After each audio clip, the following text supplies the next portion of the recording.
Hello everybody, it's Claire here from Sewing by Claire and welcome to part 2 of our sew along for making the old schoolroom dress. Just wanted to pop on and say a quick hello to you. Hope you're having a great day and I hope you enjoyed part 1 of the sew along where we made the bodice, the collar and the sleeves, and now we're on to the skirt and the finishing. So enjoy stitching along with me today and I'll see you later. So I just want to show you the bodice just while we finished it. So we've got lovely sleeves here with our lovely neat hems and a little bit of the seam allowance tacked down. We've got our collar all sitting in there nicely and our facing all nice too. I've got threads everywhere. And we've got those little slight puff on the top of the sleeve here as well, which is just nice.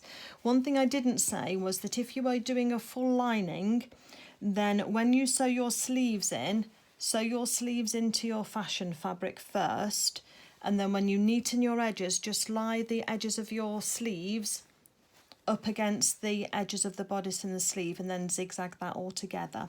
The other thing you can do is turn over a slight edge and then stitch it onto the stitching line for your sleeves. Both are perfectly acceptable and just depend on what you want to see and how you want to see it. But there's our lovely bodice, just looking really pretty, and it's all it needs now is a nice skirt to go with it. So let's get on with our skirt. The first thing we're going to do is get our skirt piece here, and the first thing I want to make sure that you've done is marked your notch and snipped your notch in there, because we will need that for making sure the gathers are even. So there's a little notch there that just says side seam next to it, so we need to have that in place. The other thing that I would do is I would do a little notch down the back at the centre back as well, because that also will help us locate where we are. The other thing that we do want to do as well is we want to do our tailor's tacks on our buttonholes. So again, I'm just going to mark those. So if you haven't done those already, then just do them the same way as we did before, where we went through twice and left those little straggly bits. And then once you've marked those, then you pull your pattern pieces away by holding onto your threads, separate your two fabric pieces, and then you're going to then mark those and then snip through those edges there.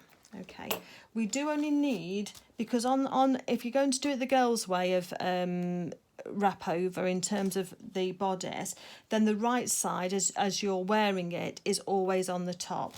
So if we turn this so we've got the seam edge to us here, then the right edge is the one on top, and so you could argue you only have to put your buttonhole placements through that one side of fabric. You can separate your fabric out and just mark the one side of your fabric should you wish to. So I might well do that. So let's just do that. So let me mark those and then I'll come back to you. So make sure you've got your buttonholes marked and you've got your side seam marked and you've got your centre back notch marked as well, and then we'll talk about what we're going to do next. Okay, so once you've got your pieces marked, your tailor's tacks marked on your skirt, I'm going to be a bit of a rebel because we're going to do the hem first. It's not like we're making a dress for a child where we need to try it on them. We already know the length of the hem is 1.5 inches or 4 centimetres, so we're going to work with that straight away. And the reason being is that once you've gathered it at the top and fitted it into your bodice, it's more difficult to get your hem straight. So if we do it now, because we know this is just a long straight piece of fabric, then it just makes it so much easier.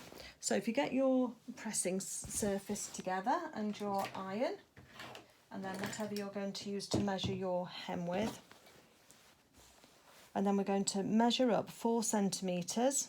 So I use this slide on here, just go down to 4 centimetres, and then I can hold that against here and make sure that that's going to be right. So that's to there. So let me just start that off pressing, and all you do is just move it along and measure to your 4 centimetres. That's there. Iron a little bit down and then move along. It's a shame we haven't got this lovely bit with the orange flowers all along my hem actually, isn't it? That would have been good on my pattern. I'd have been thrilled if I'd have got my pattern placement right so that it had done that. Never mind. Okay. So work all the way along like we are doing here. Now there's 2 ways of doing your hem, because you can either turn under a small amount at the top as well and then you can then press it down and then stitch that down, which is probably what I'm going to do. Or Sarah says you can zigzag or overlock the hem, but I don't like that look very much on mine, so I'm going to press this down like this to give us our first little hem. So I am jumping ahead, and I know, but I just tried where I know it's going to be easier for you, then I just want to kind of make it easier. And I think working with a long stretch of fabric like this is much easier than if you're trying to do it when it's already folded. Okay. So then what I'm going to do then is I am probably going to make it into a 3 centimetre hem by turning it under 1 centimetre. So let me take my mark down to 3 centimetres. That's about there, yeah. And I'm just going to fold it and press it again. So we're kind of pre-pressing it, and that'll just enclose that raw edge then inside the hem and just make it look really nice and neat. A little bit more.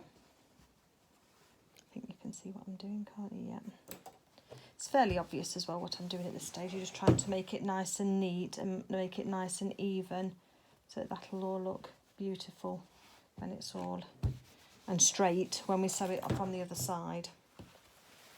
So let me just carry on doing this, and I'll come back to you once I've done that, if you get your hem pressed as well. So I've turned it up at 4 centimetres first, and then I'm then just turning in the edge to make it a 3 centimetre hem. I don't think it's going to make much difference to the actual finished hem length is still the same. It's just not got quite as deep a hem when we stitch it from the front, but I think it'll still be really lovely. If you want to overlock or zigzag yours and keep to the original 4 centimetre hem, then please do so. This is just a suggestion of mine to do it this way. Okay, back in a minute. Okay, so once you've pressed your hem, and you can see this little edge here, we're going to have to create the reveres now that's going to be the button band. So those are, let me have a look and see, pressing down the back casing. Right, so she's going to turn this in by 1 inch. So if we go down to our front edge here, we can leave the hem turned up for the moment.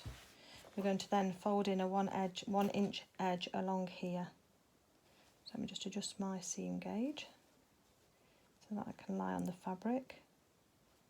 And this is what we're creating now, the button bands, to make the button band right for the front. This is what the buttonholes are going to be on. So just press that in, nice and flat. Oh, I've pressed it the wrong way, look. I've pressed it to the inside, and we need to press it to the outside, we need to press it to the inside. So just turn that, don't do as I do on this one. I'm just going to, I've just turned it round just to be the other side now. Okay, so that's turned in 1 inch that way. And then I'm going to turn in this side as well, 1 inch this side. Take those out, so I don't need those. Because that was the one where we marked it through both. Okay. The other thing that I'm going to do with my button band again is I'm going to attach a 1 inch piece of interfacing just on the inside of this edge as well, just so that that will then stiffen where we're going to put our buttonhole stitches, buttonholes. So I'm going to put a 1 inch piece of interfacing all the way down the front, not down the hem. You don't need to double interface the hem down here. So I'll take it just down to where we've turned that extra hem up and just up to the edge there. So I'm just going to do that now, and then I'll come back to you. Again, this isn't essential, it's just if you want to. Okay, so I've got my interfacing now into the front edge of the hem, but I've just turned it back in again as well. The next thing that we can do is we can either overlock or zigzag down the edge of these facings, really, because this is going to be the skirt facing where the buttonholes and button bands are going to be. You've got one on each side.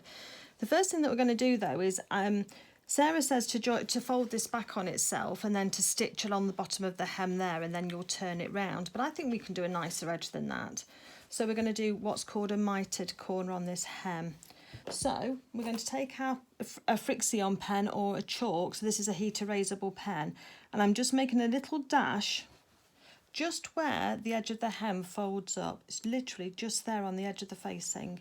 And then I'm going to make one the other direction. You might not be able to see it because of the way that it is on hem. So I've got a little dash just there, a little dash just there. Hopefully you can see that on that edge. Because then what we're going to do is unfold this out again, and we're going to put those 2 dashes just together. And then where they are on the edge, they've got to be precise, so you have got to be precise with this bit. I've still got my hem edge, my top edge of my hem in, and I'm going to put a pin in right where those 2 bits are joining. But then I'm going to angle my pin towards where this point is here. So you've got a triangle here, which is where it's been folded in, and I'm pointing my pin at this point just here, which is the bottom of that crease. Can you see that just there? So that's the loose bit. So when we fold this back out again, let me just show you. What it does is on the hem, it makes this lovely what's called a mitred corner. That's going to go right to the edge, and that'll be a nice little triangular corner in the edge there. So let's just do this again with you, just so that you can see. So this is my front facing bit here, and if you want, because we've creased these together, haven't we? We've folded in our. We've double folded the edge of our hem, so we've got our little raw edge tucked under for our hem, and then we've got our facing folded in, and where those join we've got a right angle just down at the bottom, just off camera for you, nice and helpfully, just right at the corner just down here. And what I'm going to do, so what I've done is I've taken my Frixion pen, and where this hem edge here hits the facing, I've put a little mark. And then also, if you followed the line of the facing down where it disappears behind your hem, I've also put a little mark there. Let's now fold out the hem, and where the hem touches the facing, you're just going to do a little mark just there. So there should be a little bit of a edge just there. Is it that one, or is it? No, it's this one. Ignore that one. Just iron it out the way. Right. So open out your hem and open out your facing. And then where there's this square in the corner here, let me just measure mine so it'll give you some idea. So it's about 1 inch in, 2.5 centimetres in and 2.5 centimetres up. You're going to put a little dot there as well on the inside of your garment. So we've got a little dot just there. Then when we fold this back, so we're going to fold across from that corner there, we're going to fold across so that the marks that we did, the one on the hem and the one on the facing, are straight on top of each other, and put our pin through just there. Oops, if it'll go through. And then we're aiming towards the dot that we did on that square, if you like. So just there. And we're going to reverse stitch there. I'm going to sew up to the top of where these marks are here. I can just transfer those to the inside once you've got where they are. So mine are here, so I can see where they are. So just there, look, that pin's going straight in there, and I'm going to sew. Oh, let me just draw you a line just to make it, and you can draw a line too if it makes it easier. So where that is on the edge, we're going to sew a line right the way along there. So we're cutting off this like triangle shape off here, because then what that will do, let me just sew it for you and show you. Just with a straight stitch, just reverse on the edge, just straight on the line, and then head up to where those marks joined, and just reverse just there. Because before we snip anything off, we always try things, don't we? Because that's the only thing that we can't change in sewing, is if we snip something off before we're ready. Unless we cut the wrong size out, of course. But so what we're going to do now is just going to push this through to the right side and lay it down on our work surface. And what you can see is that the front facing goes so neatly down into the hem look. That's our seam line there. And when I've pushed this out properly and trimmed it off, then we can see that works beautifully. So let's turn it back round the other way. And I'm just going to snip off now this triangle of fabric, leaving just 1/4 inch seam allowance, like that. So that's come off. And then now we can fold that through back to the other side. And we can use an edge just to poke it out to make sure it's nice and straight. And I think that's a much neater finish. And then with our Frixion pen, because it's heat erasable, just put our iron on it and those marks magically disappear. And there we've got what's called a Mitred corner. So that's the inside. And then on the outside, it's just beautifully flat and pointed, look. So what I'm going to do now is just go to the sewing machine. I'm just going to zigzag down this edge. You could have done that first if you'd wanted to. I was too eager to show you your Mitred corner. So I'll do both of those and then I will do exactly the same on the other side. So watch the video back and do your other Mitred corner on the edge of your hem. And then if you wish to, you can then start at this point here at the edge of the hem, and then you can just stitch that as a nice straight stitch all the way along your hem.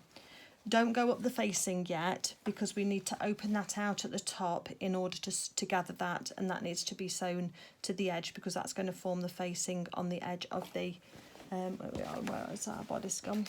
Lost it. So where we've got our facing on the edge of our bodice here, we need that skirt top to fold out, this side, skirt top to fold out so that that can be stitched onto there first, and then that's going to join and make our continuous facing all the way down. So if you stitch it down now, you won't have enough fabric to go round your facing, and we need to have that folded out. I hope that makes sense. Sort your hem out first. Do your mitred corners on the bottom of your hem. Sew your hem starting here and then going back. And what we'll perhaps do is I'll perhaps show you that invisible finishing as well, so we've not got any reverse stitches on the hem, because that would be a good thing to learn, wouldn't it? Okay, so come back here when you've just zigzagged or neatened off these facing edges on the skirt, and I'll do my second mitred corner here, and then I'll show you then how we do the invisible start and stop on our threads, because we will need to sew down, I think we will sew down this section here on the front. Have a look on the picture. Can't see. Does Sarah say to do that in the book? Finishing. No, she doesn't actually. So you don't have to do that. So you can just sew, so if you wanted to, with your hem, just sew right across if you want to the edge. It's up to you. I probably won't notice my white thread so much, so I'm probably just going to start and stop there. I'll still show you the invisible finishing because I still like that finish. So let me just get my other mitred corner matched up, and then we'll be on to doing the hem, and then we'll be then on to doing our gathering stitches for our skirt. Okay, so I've got my, oh, let me just twist you around a bit slower, sorry. I've got my mitred edges done then, and I've got on both sides, and what I'm going to do now is line up my machine to start and sew the hem.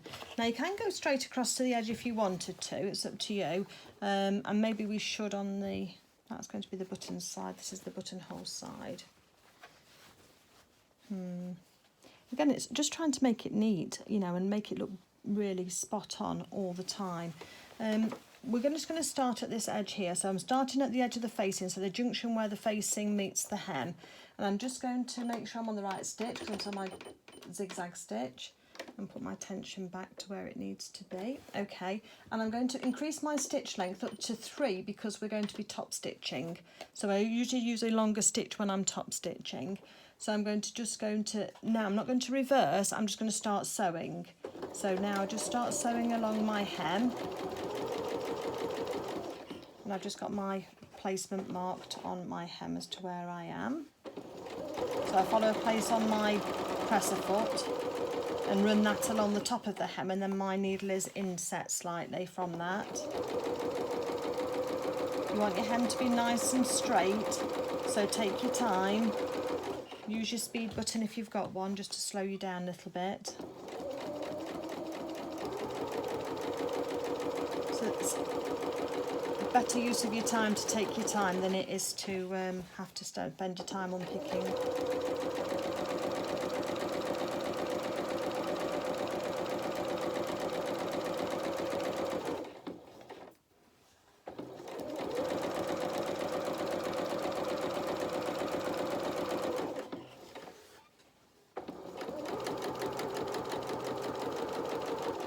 And I'm going to sew right across to the hem, but I'm not going to reverse again. Another stitch, so you go off the edge. Okay, and leave some threads. leave some tails to your threads. So with the invisible start and stop, what you want is you want to have this lovely stitch line, but you don't want to have the bulk of going backwards and forwards over each other. So what I do then is, if you get your needle, I've got the one here that I was using for my tacking threads, is what you can do is if you pull your on one of your threads, so the one from the outside, so you've got a thread on the outside here that's quite long, and then you've got a thread on the inside, the corresponding one. If you pull on the inside of the thread, you then get this little loop pop up just here, which is the thread from the other side. Can you see that little, I don't know if you can see that little loop just there. And what you can do then is put your needle through that loop and just pull that thread through. So on the other side, your stitching just stops without any back tacking or anything, really nice and neatly. And on the inside, you've got these two threads. And then what you do is you take those two threads and then you tie them together. I usually do 2 or 3 knots, just ordinary, just tied knots. Let's do 3 for belt and braces. And then what I do is I then snip my threads off the same length, and then the tricky bit is getting both ends through the eye of the needle at the same time. And I'm going to put my glasses on just to make that a bit easier for me to do that. Talk amongst yourselves whilst I attempt. Oh, it's going to work. First time, look. Okay. Then what you do is you take your needle and you put it right in by the side of the knots that you've just tied. Come down here, might be a bit easier for you to see.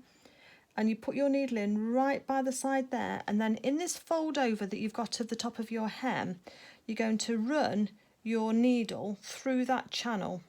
So you're just going to go in just in there, and then you're going to try and get your needle so that when you look from the outside you can't see it, and it's running through the inside of the channel on the top of that hem.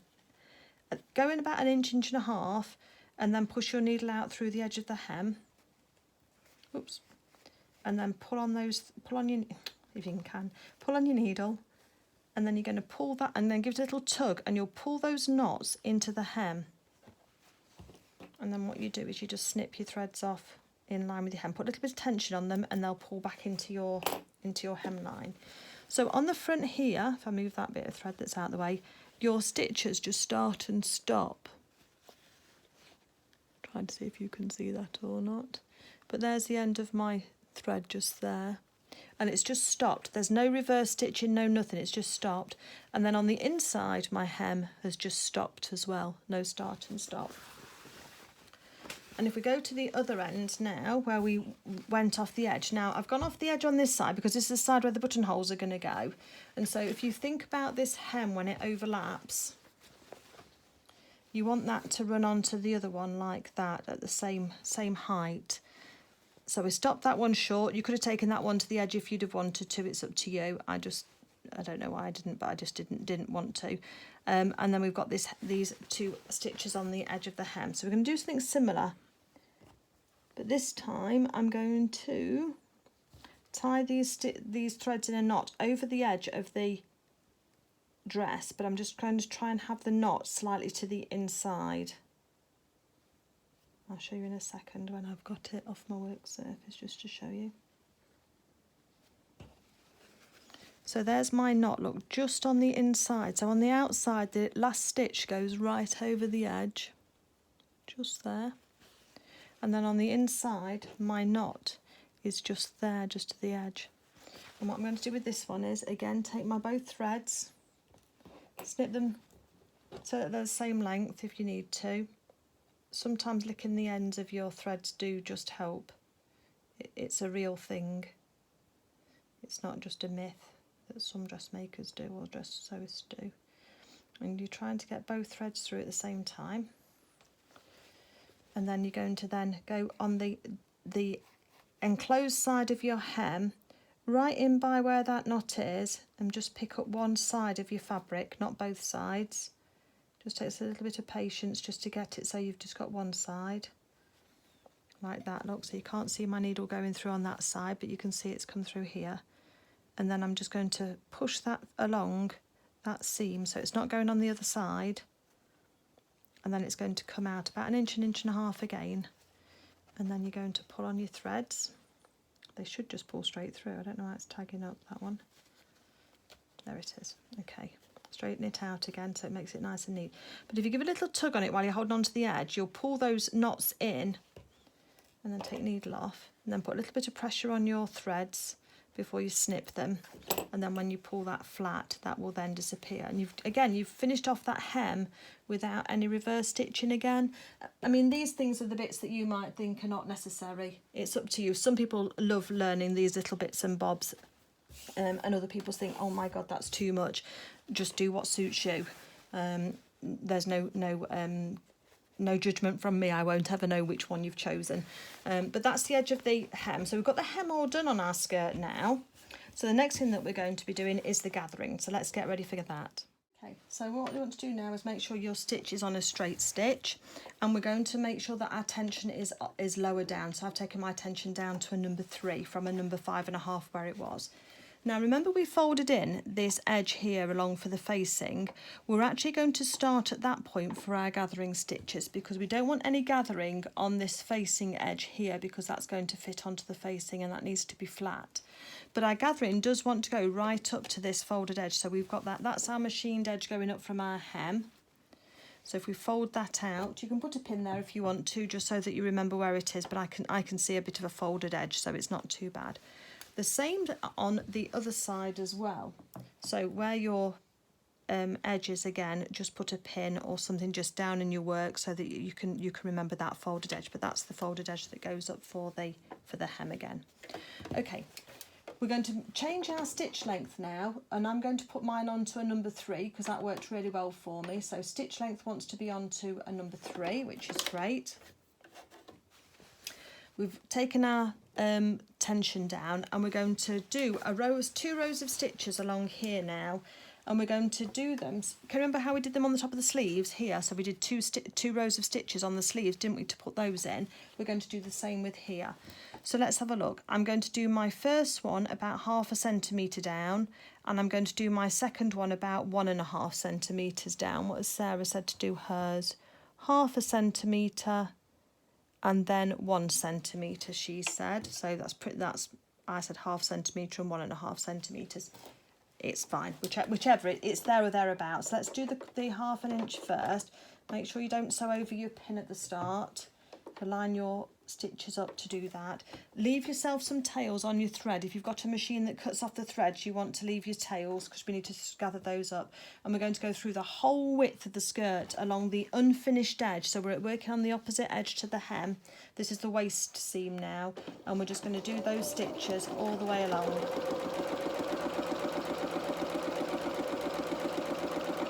This is my first one at 1/2 inch. 0.5 centimetre or 1/4 inch. Needle in your work if you stop, so that it doesn't then sort of get pulled out of shape.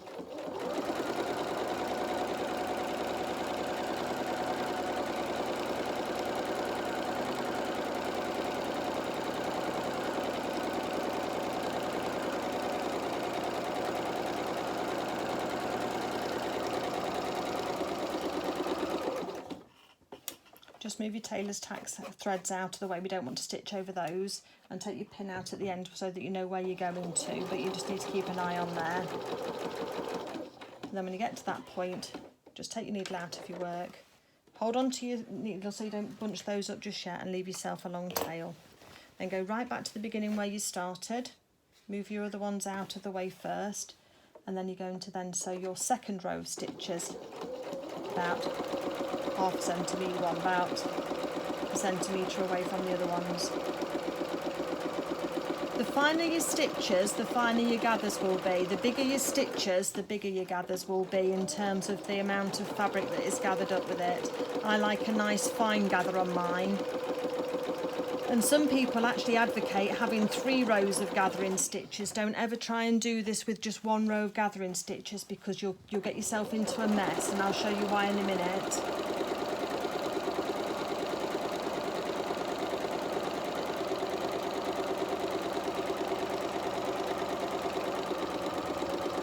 So again, stop at the same point that you did on the other ones. Okay, it's about there. Okay, so leave a thread. Right, let's just put the machine out of the way, because we've been doing that for a minute or two. well, more than a minute or two. So what we're going to do now is, if you've got 2 rows of stitches, if you go to your bobbin thread, so I stitch this with the top of my fabric on the top, just isolate your two threads for your bobbin threads, and then wrapping them around your fingers, then start to pull on those, and you'll see your fabric start to gather. And then you can, it's a bit like gathering up curtains, so you pull on the threads and then you can use your fingers just to gather these across. And what you see is that between the 2 rows of stitching, those gathers there are held really nice and taut. Down under here, the gathers are a bit more freeform. And when we sew the skirt to the bodice, we want to sew just below that narrowest edge there, so that we're sewing in between, somewhere in between these 2 rows of gathering stitches, because that's going to make these the gathers that we see on our skirt. When, say we hadn't got that top row of gathers and you were pulling up on the bottom, these gathers here sometimes flick up underneath like that, especially when you've got a long piece of fabric, and that can cause some real problems with your gathers because they won't sit straight. But by having your 2 rows or even 3 rows of gathers, gathering stitches, it just gives you a lovely edge there and keeps those gathers lovely and fine, so that when you stitch those into your dress, they work really nicely. So what I'm going to do now is I'm going to locate along the top edge here where the notch is for our seam allowance, for our quarter. I'm going to put a coloured pin in there, making sure I don't go through any of the gathering stitches. Then look along to find your halfway point and put another pin in there just to hold that together for you. And then we're going to look again here, and there's our other one for our other side seam, and that will also help us find where we are. So I've started gathering up from this edge here, so we can gather a little bit more. So hold on to those long threads, and they do get quite long. Bobbin ones are supposed to gather up easier for you, but just be patient. You just have to keep pulling along those threads. If your thread keeps breaking for you when you're doing that, it's possibly because you've got an old thread that's perhaps perished a little bit, and unfortunately it'll mean you'll have to take those threads out and then start again. But once you've got it going, you should be able to pull along with your gathers and get that straight quite nice and even in there. It's quite a full skirt, so they're going to be quite tight gathers when we've finished, but all I'm doing is starting to gather this up towards the middle. So once I get the sides sort of started like this, and we can ease those off if we need to, I then go to the middle and very carefully I use the back of my quick unpick, not the nose of it. And if you're very careful, you can put the back of the quick unpick under the stitch and lift it to give you a little loop to play with. And the same on the other one. You're trying very hard not to break that. And then once you've got hold of those on the bobbin, you can then hold on to those, and you should be able to start and gather from the centre point as well. It doesn't help to try and gather all the whole length from the first starting threads, because they just seem to either bunch up or they just don't like the tension. It kind of puts a lot of wear on the thread. So you're better to have your gathers starting from 2 or 3 places, and we're going to have 3 or 4 or 5 places, however many you think you need to make that work. So just start and gather this up a little bit so that we've got that whole action going on. Gather those up. Try not to break your threads. So just take your time and just be gentle with it. And then go down to the finishing part where we did the last of those stitches. Again, identify those 2 bobbin threads. And sometimes again you can just use your quick unpick, just because they do get tangled sometimes, and just ease those out. And then wrapping those 2 bobbin threads around your finger, and then holding onto your fabric between your finger and your thumb. If you hold onto the fabric and pull on the threads, you'll feel it start to gather up behind you, and then you can hold on to those gathers and then just pull them along. Just keep hold of it tight in your gathering for hands if this is the first time you've ever done any gathering. Opens up a whole new world once you know about this. The other thing I did think, if you wanted to do a different design choice on this skirt, was to do pleats, and I think having a pleated skirt would be lovely. It's a bit more technical to do for this video today, but that would be a lovely design option as well, wouldn't it? And perhaps make it a little bit more modern than just a gathered skirt. Okay, so we've got our skirt there. We've got a few gathers all the way along. and we've got long starting and ending threads that we've been pulling on for our bobbins. The next thing we want to do then is to get our bodice, and the first thing I want you to do is put on the bodice hem is put the two side seams together so that you can find the centre point. And if you just put your finger at the back there and just pull out the back, that'll give you at the back point. I'm just going to put a pin in there just on that fold line, just to identify where that is. So again, just put your two side seams together so they're lying on top of each other, and then just pull out at the back, and that'll tell you where the centre of the back is. And then with the right sides together, we're going to put the centre pin for the back of the skirt against the centre pin for the back of the bodice. You're going to remove one because you don't need that now, you only need one in there, and you're just going to pin that in place. Yep, so that's got the bodice and the skirt joined together now with that one pin. We're then going to go to our side pin and match that up with our seam allowance, and the seam allowance should go towards the back. So I usually pin through the seam allowance because that gives it a nice bit to hold on to. And then you've guessed it, we're going to go round to the other side now, and we're going to find our other side seam. Again, push the seam allowance to the back of the garment, and then we're going to put our pin through everything to hold that in place too. Just make sure you don't pin any wrong tucks in or anything in there. So we've now got the skirt where the skirt is still a bit bigger than the actual bodice hem. But for now, we're going to go up to the front of our garment here, and we're going to put the two front edges together that we've neatened, zigzagged or whatever, and we're going to pin that together. As my head just jumped onto something else then. If you are doing the fully lined bodice, keep your lining out of the way and just pin onto your fashion fabric. So keep the lining bit out of the way if you're fully lining your dress. And again, we see we've got a little bit extra here. So what you're going to, and then let's just go down here first and then match this point here. So what I want you to do is you sort of matching the edges of the facings together. So if we were to hold this up now, the skirt is fully attached really to the bodice, and we can see this lovely skirt starting to form and how it's attached onto the bodice, but the gathers aren't right yet, so let's work on those next. So from the left hand side, let's keep our skirt threads out of the way because we need those so that we can pull on those to gather those up, but the other ones can stay inside.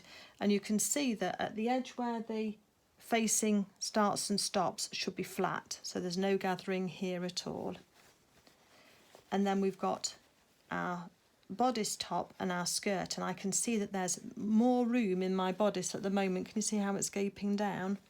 So I'm going to pull on my bodice thread, on my skirt threads here, on the bobbin threads, and just gather those gathers up a little bit more until the skirt measures the same width as when it's put together, they're exactly the same length. Then what we can do is then we can neaten up these gathers, because if you look, I've got no gathers just here at all, a few there, lots there, and none there. So holding on to my threads again in my hand, around my fingers, you're just going to use your fingernails now and just going to ease those threads, those gathers along the threads so that they're nice and even all the way along.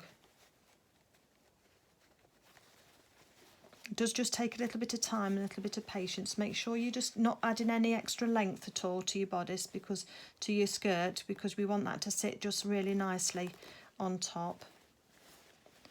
And then once that's about right, what you can do is take your bobbin threads and then do a figure of 8 movement. So wrap it around the top of your pin and then under your pin. Oops, let me catch that. And then back round the top of your pin and then underneath, as if you're tying off a bit of a thread, because that will hold that thread for you and stop it from moving. So now we've got those two together, so now we're going to go into the middle and we're going to put a pin in to hold that together in the middle. And go down into your skirt so it holds it nice and flat. And then if you need any more pins, just go and add some more pins, however many you need. And you get in the raw edge of your bodice and the raw edge of top of your skirt have to be equal. So there we've got the first bit all nicely gathered.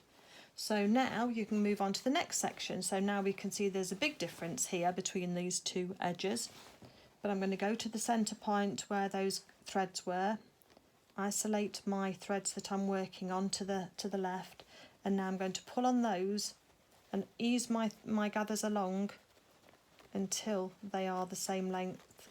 The two pieces of fabric really are the same length. Doesn't take long to do. Now that thread there has got a little bit more give on it, so let me just gather that one up on the top. So you've got to hold on to your threads evenly, otherwise you're going to have lopsided gathers, and mine have gone a bit lopsided. So just take the time just to straighten that up. Okay, so then working from where you've already pinned and making sure that that's right, now just even out your gathers again, just to make sure that they're going to be equally all the way along and equally nice. And then once you've done a section and you're happy with it, then you put a pin in. And I've got the pin head sticking up, if you can see, pin head sticking up, because if you put the pin heads down, sometimes they get lost in the gathers and in the pleats, and you can't then see them. So that's why I'm putting the pin heads up towards the top. So just ease that out along there a little bit more on mine. You might already have got yours done. If you've already got the hang of this, then skip on to the next chapter. I'm just going through this again for those that perhaps haven't.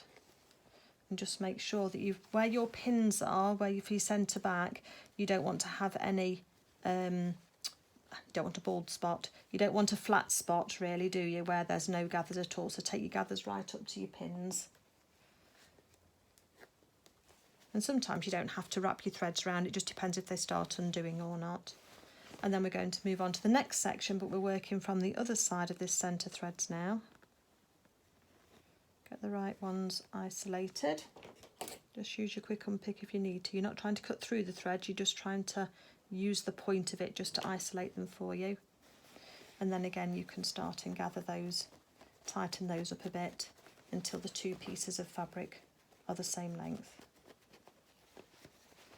And if you go too far, you can just pull your gathers the opposite way, and that will just loosen them off away from your top of your thing, give you a bit more room to work with. So let's just pop those on top of each other and put a bit of pin in. And all the time you're trying to make sure that your skirt is pulling straight down like this. You want your pleats to be down this way towards the bottom of your hem. You don't want them to be getting all crinkled up underneath you, because you'll end up pinning something in that you shouldn't. And when we sew this as well, we want to make sure that we keep just tugging this down by holding on to the waist edge and pulling down, and that will make sure these pleats fall nicely too. So again, let's go back now here. I've got them a bit gathered up here. Just need to ease those off a little bit because I've got a bald spot again where my pin is. Just ease those down, and then I can tighten it up again where that pin is. So that goes in there. And gathering does take a little bit of time, but it's so worth getting it right, because it just looks darling when it's absolute, when the gathers are beautiful. Super cute. Okay, one more section left to do. This one's nearly done, so now we're going to the other end of the threads where we finished, and then we've got quite a lot gathered up already. It's not far off the same length, and we're just going to gather those threads up again to make that the right length again. And once we're happy with that, then we can put the pins in. And there's quite a few pins, but that's fine, that's just the way it is. If you don't like using pins, you can use wonder clips as well for this. Pins do work well because they kind of anchor the fabric in place. I've got a flat spot towards the end of my gathers, so again I'm going to put a pin in just there, just on that fold where I want those threads to end, and then I can take those gathers right up to that pin there, and I can do that figure of 8 again just to tie those in place. Okay, just make sure everything's all sitting nicely. And just take a moment now just to check and just to make sure that on your bodice edge it's all nice and flat. You've not got any puckers there, you've not folded any fabric in that you shouldn't have done. Everything's all sitting nice and straight. Your starting point and your ending point on your facings, they're right as well, they match up, and that all your gathers are sitting nicely against the waist of your skirt, and that all of your pins heads are up to the top there. I'm just going to gather those up a bit and put those through the in a figure of 8 because they were just gapping around where the around the back pin was. There's just a flat spot. And we can start and see how this is going to look now. Look, with all those pins in, you've got to be careful when you fold it back ways. You can see how this is beautifully full skirt. So don't put it too much because you'll mess your pins up. Okay, over to the sewing machine next. So let's get that switched on, and we're just going to use a 2.2 straight construction stitch. And I'm going to have the bodice flat to the machine bed, because then we can still just massage these pleats and gathers if we need to. So I'm going to sew with a 1/4 inch seam allowance. Well, it's more like, it's not quite 1 inch, but 1 centimetre, but it's not far off. And then on this flat bit for the facing, we're just going to sew straight. So I'm just going to reverse stitch to start off with, and then move forward, and then we're going towards the first pin. Now as I get to the first pin, I'm going to pull it out, and this has got some threads wrapped around it, so I'm just going to pull those threads out of the way for the moment and down, because I can now use my pin to massage those gathers into place so that they all lie nice and flat, making sure they're level with the top of my stitches. And then I'm going to use my needle down function, and we're sewing over the top of these gathers with them in place. Make sure do a swoosh, make sure all of your fabric and all your skirt and all your bodice is out the way to the side, to the left side, and then I'm just going to carry on sewing. So then I can take out the next pin, and those gathers are all held nice and tight now. So then you're just going to sew across the top here, and then just stop before your next pin. Just lift up your dress and just make sure you've got nothing underneath there that you don't want tucked under, and then do a few more stitches to your next pin and stop. And if you need to, you can use the point of your pin just to massage your gathers either backwards or forwards, just to make sure they're nice and straight. But it is a lot of stopping and starting, so use your needle in your work just to hold that nice and still for you. And then just stop when you come to your pins. Make sure your raw edges are together. And you want this to be nice and even all the way along. Just keep making sure everything's lying nice and flat. I know I keep saying that, but you know that there's reasons why I keep saying this. And as I say, it's much easier to get it right first time than it is to go back and unpick it. So we're getting close to another pin now that's got another figure of 8 threads around it. So I'm going to go quite close to that. Make sure you're happy with your threads. Make sure you're pulling all your pleats down and all your gathers down so your skirt's nice and flat. Let's get quite close to it.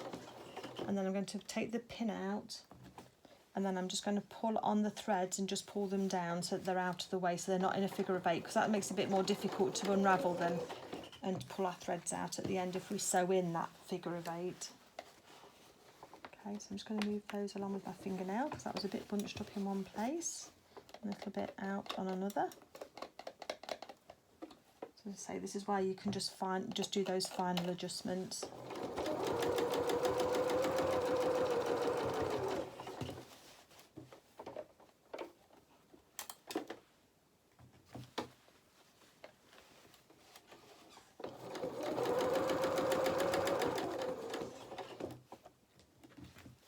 Making sure everything's all nice,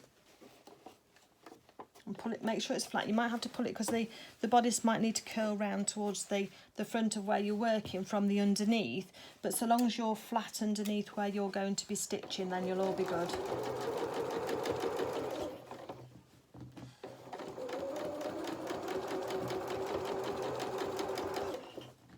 And we're coming up to the end here. We've got another figure of 8 threads there. Oh, not my facing, it just folded under.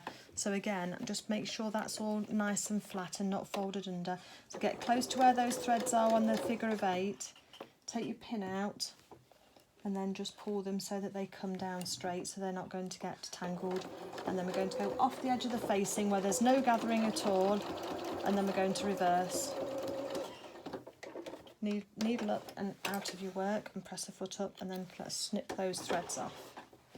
Now when we go to the other end to snip off your starting threads, just make sure that you don't snip off your gathering threads by mistake, because we're not finished with those just yet. because the next thing we need to do now is to check where we've just sewn and make sure that there's no puckers in there at all. And there's not. That all looks all nice and neat. And then we could then fold our skirt back from our bodice, and before we take out our gathering stitches, we just make sure that our gathers are lying really nice and flat and straight, and they are, which is great. So that's all fine. So now the next thing that you can do is, I would suggest before you take your gathering stitches out, is just go and zigzag along this edge here to neaten it. If you've got the full bodice on, you don't need to do that, because if you're doing the fully lined bodice, your bodice edge will be turned up by the amount of your stitching line for your gathers, and you'll turn that under and iron it, press it, and then you can then attach tuck it under, and then you sew your bodice. We take your gathering stitches out first and sew your bodice to that line of stitching that you've just done. I hope that makes sense if you're doing the fully lined bodice. If you have, you probably know what you're doing with that anyway. But if not, just leave it in the comments below and I'll help. Or if you're in my Facebook group, then you can ask me a question in there and I'll help you with it there. So the next thing then will be to take out the gathering threads, and I'll show you how to do that.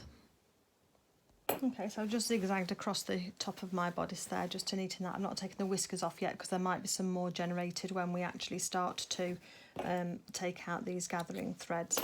So the first thing I'm going to do is locate where one of your gathering threads is, and one's generally going to be closer to your stitching line than the other, so one's going to be easier to take out than the other. So if you go to the centre point where you had your threads, you can now snip off all of those, okay, because we're going to pull them out from the centre out. So that's just the loops that we had from the centre. So I'm using my bottom thread first, and what I do is I just take only the bottom thread, just that one, and gently just start to ease it along those thread lines, and you'll feel it suddenly give way, and it's pulling from this edge here, and all of a sudden it'll all just pull out into your hand. And then you can take the second thread, and this one might be a little bit more difficult. Sometimes it is, because it can get caught in your stitches, and so you might have to give that little bit of a pull, but just be careful because you're trying to break your gathering thread. You don't want to break your stitched thread that you've used to attach your skirt. Then go to the other side here and do the same thing. So let's get the bottom thread first, because I think that one's going to be clear of my stitches. That's the top one. And then I'm just going to ease that along again. So it's almost like you're tightening up your gathers, but you're not, because there's no tension on the bottom of the thread and it just pulls through. And then we take this top thread now. Well, this one's going to be a bit easier. And that's just going to do the same thing. Just pull that one all the way through. Put them out of the way. If you go onto the right side of your garment now, you'll then see a loose thread, which is the bottom one, and that just pulls straight out quite satisfyingly. And that just goes to one side. And then what I do then is I just have a little look along and just see if I can see any of the gathering threads anywhere at all along here. I've got a little thread there, might just be a little fray thread, and just go all the way along. If I can, I'll use my quick unpick, and then I will take those little threads out and just remove them if I can see any, but I can't. So I'm just going to pull it on the other side, and it should just pull out. So it's all within the stitch line. Oops, electricity holding onto the thread for me. So I don't need to worry about that one. That one's all out of the way and you can't see it, so that's fine. If you do get to anywhere where you've not pulled the threads out, I mean, you can leave them in. If they're in the seam line, you can just leave them in, because it doesn't matter about those. But if you're a stickler and you want them out, then you can just, or they're showing through to the other side or whatever, then you can just pull those out. So that's quite an easy little bit to do, just to get those gathering stitches out. Just make sure you're pulling on the right threads and you're not pulling your stitches out that you've just sewn. See, I'm getting distracted now, aren't I, by doing this? Okay, so the next thing that we're going to be on to is buttonholes and buttons, because we've already done the hem, so that bit's already finished. I'm going to have a little look at our skirt. I'll just put that out of the way. Right, threads in the bin. Okay, And then the only other thing that I would do is I would just nip along here now and just take off any of these little whiskers that have been generated by just pulling those threads out, just making sure that you don't snip through your zigzag stitches on the edge here. As I say, if you're doing the lined bodice, all of this here will be fully enclosed, which is my preferred option, I must admit. But I didn't want to be veering too far from the instructions if you wanted to stay true to what Sarah Peel, the designer, has done. Okay, so we just neatened up those edges. Take those bits out of the way. So let's have a look at our dress then. So we've got, here's the front of the dress, looking all very lovely and regal. There's our collar, and there's our lovely hem on the bottom of here. Okay, so the next thing that we're going to do then is to identify which is the right hand side and which is the left hand side, because we need to attach the buttons. And the way that I do that nice and easily is I just turn the garment around and hold it up to myself as if I'm wearing it, and then I know which is the right hand side as I'm wearing it. And I know that it's the right hand side because I've left my buttonhole loops, my button tailor's tacks in there. What we are going to do is just the seam allowance on the facing, just keep that turned upwards, so the inside where we've just gathered that just goes inside there. And then again on the other side, that's just going to press it, so just give that a press and just hold that up, and then that's just going to fold back on the edge of the facing, and that should follow nice and straight all the way down the front of your skirt.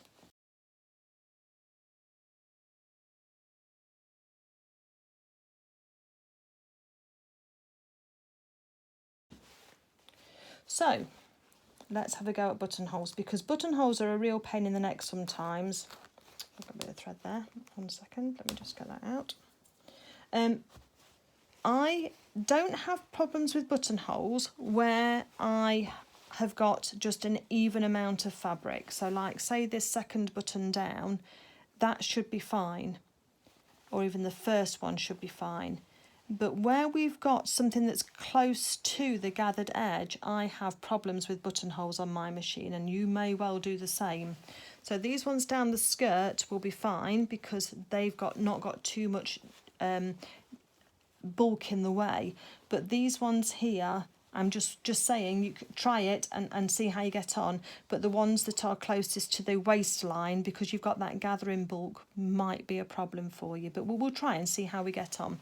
So which way are the buttonholes going? Let's have a look at the front of the dress and see if we can see. They're going to go down, aren't they? Because that's the way that the pattern has done them. Yeah, so they're going to go down the dress.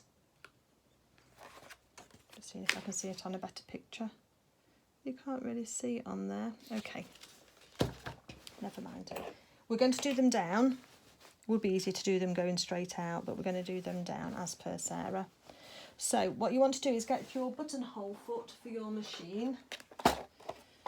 And this is my buttonhole foot. The other thing that you could do if you wanted to, if you don't want to tackle buttonholes, is you could sew your button on the front edge of your dress, and then underneath you could put a press stud. And that's how we do it on Luna, if you remember, because Luna's clothes are really so small that you can't really get the buttonholes on sometimes, or my machine won't do anyway. So the best way to do it is to in that case put your button on the top. I sew my button on first, and then I hide the stitches for my press studs underneath my buttons then. That's the way that I do that. But on here we're going to do that. I haven't chosen my buttons yet and I need to do that. So we're going to get our buttonhole foot, which is what this looks like, and I'll show you how to use that. Let me just go and choose some buttons first, won't be a second. Okay, so I've just been to choose some buttons, and I don't know about you, but I've got collections of buttons all over the place. And I've got 3 different options that I've kind of entertained. I kind of wanted the buttons to show up because it's fairly rustic. As I was looking at these ones, now I've got these wooden ones here, but they're quite thick, and I thought they looked a little bit too chunky on the dress. So that's the top 2. I'd also got these ones here, which have got a nice little sheen to them and a bit of a brown edge. And they're quite nice and thin and delicate, and they match the brown in the stems of the flowers, so they're quite nice. But then so let me move those, so I don't like those ones, they're a definite no. But then I'd also got these little metal, I think they're the metal or plastic ones that I'd got. They've got a nice little like design on the front, on the top of them, and actually I thought they look quite nice. So I think those are the ones I'm going to use, because they are vintage buttons, just from a sewing stash that I'd got. So they're the ones that I'm going to use. So they've got a shank on them rather than put the holes through the actual buttons themselves. Not that it matters. So let me just put away the ones that we're not going to be using. And I think we needed 6 or 7 buttons, which I've got plenty of those. That's fine. Let's put these away. So I'm going to keep all of my buttons in the little top here, just so that I've got them all together. Let's put those on there for now. But we do need one, because what we need to do with the first one is we need to make the button, and the buttonhole, this buttonhole foot will make, and this is for my Janome machine, will make a buttonhole based on the size of the button. And at the top here, you've got a bit that slides. You can tighten it up or not. So you drop the button in there, and I'm going to drop it with the shank side up, just because it'll fit in better. And then I'm going to close it up so that it's got the button caught in there. And that tells the machine here how far to go to make the buttonhole. Okay, I'm going to make buttonholes in white thread on my fabric, but you could do it in orange, you could do it in a contrast colour, whatever you wanted to use you could do. So the thing to do now then is let's just put our beautiful dress to one side, because that really is looking lovely. And let's just take off the presser foot. I'll just put my light on so you can see. So I've just taken off my presser foot. And then the gubbins, or the length of the buttonhole foot, goes to the back. So I'm going to put my threads out the way, and the catch for the foot just goes onto this section just here, because that slides backwards and forwards. So let's put that on there. The next thing I normally do then is put my thread down and up again, because I want my threads to be coming from underneath the buttonhole foot, both of them. So I do that, and that just gets those threads down out of the way so that they're all nicely together. The other thing that I have is I have a little catch that has to come down on the back of my machine, this little button. It's a little pressure button, and that sits between those two gaps on the foot that I showed you, on the buttonhole foot, and that slides backwards and forwards, but the little bits on the side trigger the buttonhole foot to reverse, and it kind of flicks the switch back again, if you like. So we're going to take our buttonholes here, and I'm just going to smooth my tacking threads across to one side so that I can see the start and the stop of where I need to go to for my buttons. And I'm going to put one pin in at the start point, and then in towards the facing. So I've got it just going in very much where I just came out, so the buttonhole is going up and down, but this starting thread here, I put my pin in right on that starting point just there, and then put it in towards the facing, because I've got a little hole in here in my foot, and I can see where the start of that pin is. So now I've got that in, I'm going to take those tacking threads out, and the finishing ones, because that doesn't matter so much now, because I've got the start of my buttonhole marked. And then I'm going to put my presser foot in, and making sure that my skirt is flat across the back of my dress, and so that the needle is going to drop right on the start of that pin. Now I can hand crank it down to see if I'm in the right place, and I am. So I take it back up again, because that's fine, so I know I'm in the right place. So let's choose our buttonhole. If I just move this around a little bit, hopefully you can see on here. Excuse all the mess in the background. Anybody who knows me knows that I make a mess when I'm sewing. So here I've got my buttonholes, look, all the way down to here. The ones that I like are either number 16 or number 17. Now, 17 has a curved edge to it, and 16 has flat edges to it. I'm going to choose number 16 with the flat edges on this one, because I think that'll look better on this kind of design for these buttons. So I'm going to move my selection now to my number 16, which is my button. My needle stayed in the same place, so that's fine. And before I start to do anything, I'm just going to take that pin out now that I've got my presser foot is down and holding my fabric still. I need to make sure there's no tension on the fabric at the back at all, because that will make it go wrong. Believe me, it really will. So once I've done that, I hold on to my threads. I'm not holding my fabric at all. My machine will move the fabric. And now I'm just going to start this buttonhole going. So don't go too fast. Just take it nice and steady. And if I don't need to do anything, because this little switch is going to tell it to reverse, which it has done. And it's come all the way back to the front again, and then it's going to complete that stitch, that buttonhole.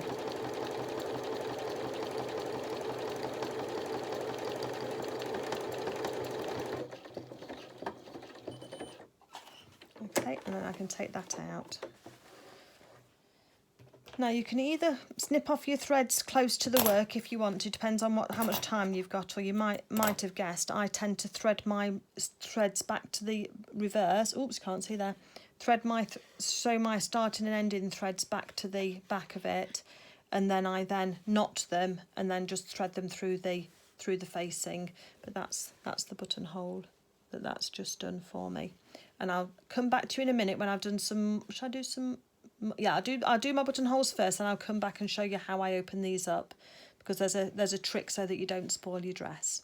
Okay, so set your machine up for how you're going to do it. If you're doing buttonholes, set your machine up, remembering all the parts. Do all of your buttonholes, and then come back to me, and we'll look at opening these buttonholes up and getting our buttons sewn on.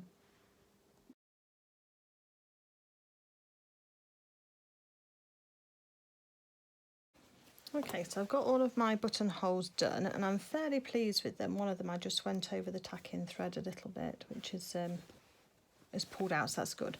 So the next thing that we're going to do now is we are going to take the threads, all the threads that show on the right side, and we're just going to poke those through to the wrong side, because I think they unravel less if you do that.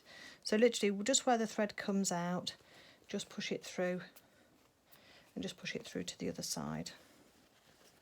And I'm going to go down and do that on all of these threads. If you've got a bit of a fluffy end, sorry, got my needle in my mouth, just snip that off. As I say, just go through to the other side and just neaten those off that way. Then what you can do if you want to is you can tie a knot in those and then thread the ends in to the back. Again, it depends on how particular you want to be, or you can just snip your threads off and just decide that they're sewn in enough for you. Let me just pop that on there. It's just getting both threads through through the eye, and try and choose a needle that's got a decent eye so that you can get that through.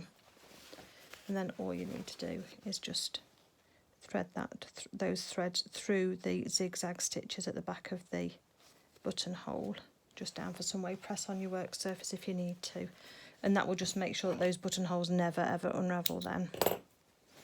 You can do the same on the bottom if you want to as well. Again, belt and braces nicely finishing off your garment, but there are quite a few, so I can understand it if people just think, oh, they're secured enough and it's only a doll dress, and push that through. So let me just feed that one through as well.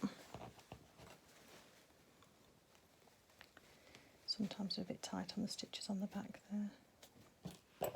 Okay, so the next thing we're going to do is really, really important with the buttonholes, is when you're going to split them, is the first thing I want you to do is to take a pin, and the side, choose one side and put a pin just before the end of the bar tacks across the end of your buttonhole, like that, nice and tight, just against the bar tacks at the end there, okay?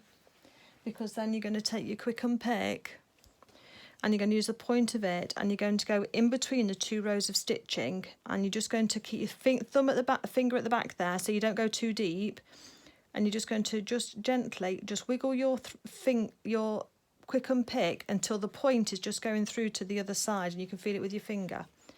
I then just want you to very carefully, between those two threads, you're going to push against the blade. Make sure you've not got anything under your of your dress underneath, and you're just going to cut it a little way towards your pin. You only need enough to get the nose of your snips or your pliers in, because it's very easy to get nudged or to get a bit gung-ho and it to slice through, and it'll slice all the way through your bodice. Ask me how I know. And at this late stage, that's not what you want to do. So then I take some scissors that I control a little bit more easily, and then I just complete the snipping action. I don't always go right up to the very edges, but you can do. And then what you do is you use your nail to just fluff up the fibres, because there's some fibres in the edge there that need to come out. So then I push my buttonhole stitches with my finger through to the wrong side, and I continue to fluff up those edges on those stitches, because then I'm going to pull on those extra threads and just snip them off. And what you're doing is just neatening up that edge and any fluff or fuzz that you can see. But you've got to be careful not to go through the stitches that you've just stitched, and it would be really easy to do that. So you should do towards one side, and then I do towards the other. And I'm just taking off any loose threads, just so that they just stay nice and neat, really. So just make sure you've got them all. There's one more just there, look, snip it off. And then you've got a lovely, nice, clean buttonhole. The final thing that you can do is just go back to the front of it, and again, just trim off any fuzz that you might have along that edge. It's not a lot, so, and I totally understand if you want to just leave it. I've done a few buttonholes, so if this is your first one, you might want to just snip it and then leave it as that. And then the other thing that I use is something called fray check or fray stop. Fray check. This one's a Prim brand, and what I do with this is I just take the top off. Now my top gets stuck in the very edge of it because you have got a little nozzle, but whatever you do, you need to make sure that you don't get the fray check onto your fabric, because it will mark and it will make a mess. So what I usually do is work from the inside of my garment, keeping my fray check right away from it. I'll then use the head of a pin, and I'll dip the head of the pin into my fray check, and then I just rub that along the edge of the seam that I've just done, just because my nozzle doesn't work very well. And actually I found this to be a really well controlled way of doing it. You just need to get it just a little bit damp with the fray check, and that'll be enough. It just stops it just kind of hardens the fibres and just stops them from getting frayed. So that's what I will do with all of mine. Put the lid back on that. But in order that you can move on straight away, the next thing that I will do is I will match up my centre front seams so that is going straight across for the gathers. And we've got the buttonholes on there, so we're going to make sure that that's going to sit really nice and flat, because you can just put your facing edge up, and then you can just put that back and just put a couple of stitches just here by hand, just to hold that facing to the skirt gathers, because that'll help you with this next stage. Because then we're going to overlap those two facings at the waist and make sure they're in the right place, and then we're going to put a pin in so that the waist seam is absolutely perfect, like that, because then that's going to line up along the front of the bodice for us. And there's just a little bit of a crossover of the collar that I can see there. And then what I do is that where we've just done the buttonhole, I take a pin and I just grab a little bit of the threads from the bodice underneath through my buttonhole. I think you can see the pin just there in that place, and also I will do for the next one down, and I usually do them all in one go, so this is all going to sit down nicely. I mean, it overlaps quite a lot just there, doesn't it? And just have a look at the instructions. Hold on 1 second and just make sure. So it just looks like it overlaps quite a lot to me, because you just really want that inch to overlap on the front of those seams. That's the bit that should overlap, but it looks like it's overlapping more on the skirt.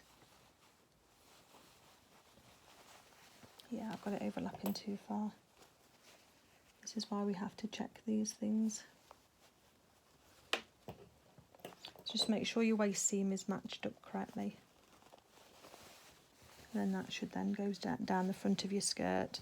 And if you've sewn your seams right, then your skirt should match right at the very bottom there, okay. And then on each of the little buttons, make sure your collar's sitting nicely. You're then going to then just take a little bite of the bodice fabric through your button hole. Usually try for the middle. And then feed your pin back through your buttonhole. And that then, if you aim for the middle, that is then where you're going to then use your button, and you're just going to sew your button right on top, oops, of where the little bite of the pin is. And then when that's then sewn through, you can then, oops, that goes through nicely, just making sure before I do anything else. And then you're going to sew your button onto the left hand side of your bodice and sew the right. And I always sew the shank so that the shank flows the same way as the buttonhole. So on these, because these buttonholes go down, I will use that vertically up and down, not horizontally, because I don't want the buttonhole to be pushed out to the side. I want it to be going down like that. So here, if you look through the buttonhole, the shank will go down like that